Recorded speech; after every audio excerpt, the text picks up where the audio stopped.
Oke, gini. Jujur aku bingung mulainya dari mana. Mungkin kedengarannya bakal aneh tapi aku harus cerita ini biar aku nggak ngerasa gila sendirian. Kamu tahu kan kerjaan aku, petugas lapangan koperasi. Sehari-hari tuh job desk-nya jelas. Panas-panasan di jalan, nyari alamat nasabah yang tiba-tiba ngilang gitu aja pas jatuh tempo. Atau ya paling parah, debat kusir sama ibu-ibu yang galak yang nggak mau bayar angsuran. Galaknya ngalahin debt collector itu sendiri.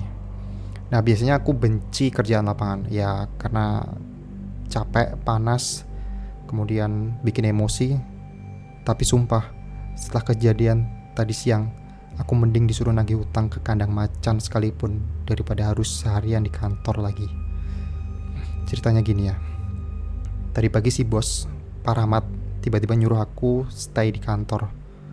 Katanya kamu gak usah keliling hari ini, gudang arsip di belakang udah kayak kapal pecah, beresin. Aku sebenarnya seneng, maksudnya wah AC dong, gak perlu kena debu jalanan. Aku pikir ini bakal jadi hari yang santai. Cuman mindahin map-map, buang kertas yang udah dimakan rayap, terus balik jam 5 tank.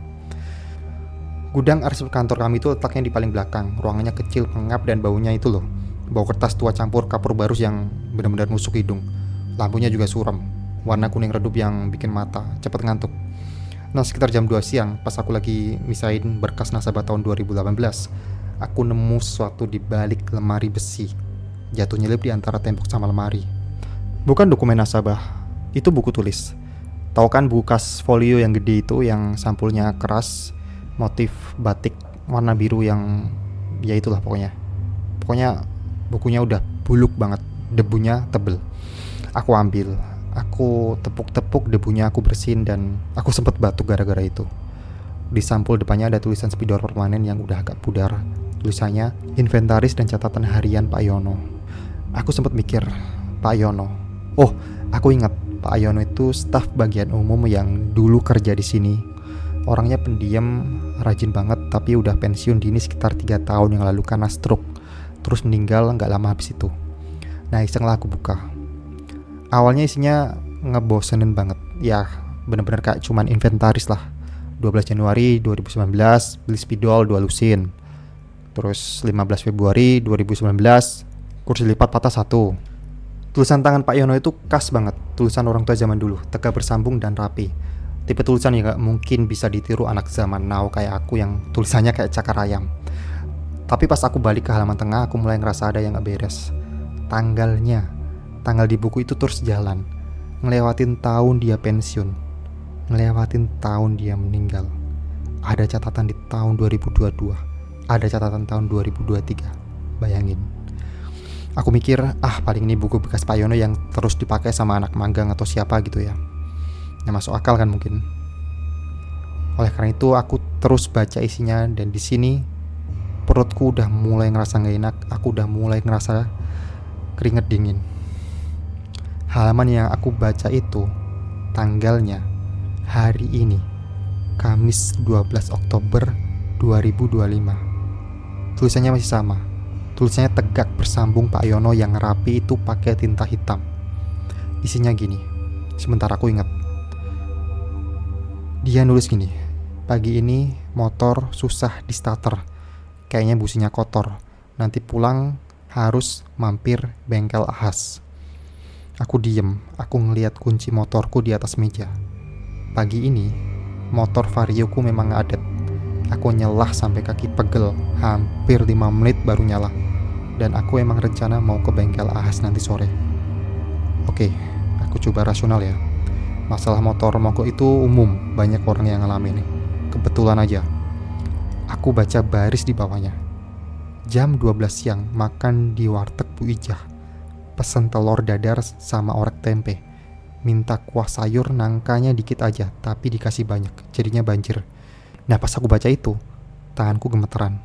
Siang tadi, jam 12, aku emang makan di warteg Bu Ijah.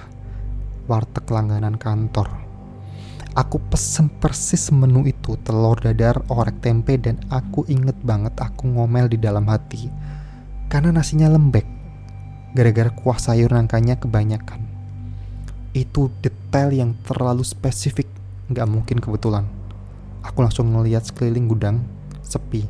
Cuma tumpukan kardus, gak ada CCTV di gudang. Pintu ketutup rapi. Siapa yang nulis ini? Prank? Apakah anak-anak kantor ngerjain aku? Tapi nggak ada yang masuk gudang dari tadi selain aku. Dan tulisan ini tulisan Pak Yono. Dengan tangan masih gemetaran aku beraniin diri baca paragraf terakhir. Paragraf yang letaknya paling bawah. Di situ tertulis, jam 2 lewat dikit, bos nyuruh beresin gudang arsip yang bau apak ini.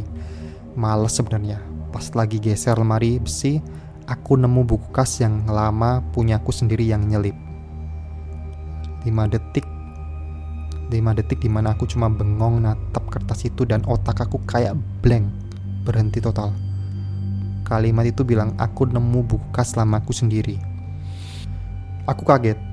Yang nulis ini nganggap dirinya Pak Yono, tapi dia melakukan apa yang aku lakukan. Dia juga ngerasain apa yang aku rasain. Dan yang bikin aku langsung lempar buku itu ke lantai adalah tintanya. Pas jempol aku gak sengaja ngusap baris terakhir itu, tintanya melebar.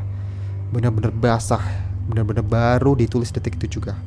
Logikanya kalau tintanya basah, penulisnya baru aja nulis kan. Tapi di ruangan itu cuman ada aku sendirian megang buku itu dengan 2 tangan. Aku gak megang pulpen sama sekali. Kalau di situ tertulis aku nemu buku, siapa aku di situ? Apakah aku yang baca tulisan Pak Yono atau Pak Yono yang lagi memakai badan aku buat nulis rutinitas dia? Sumpah aku gak nunggu lama. Aku tinggalin buku itu tergeletak di lantai. Aku keluar. Aku kunci gudang.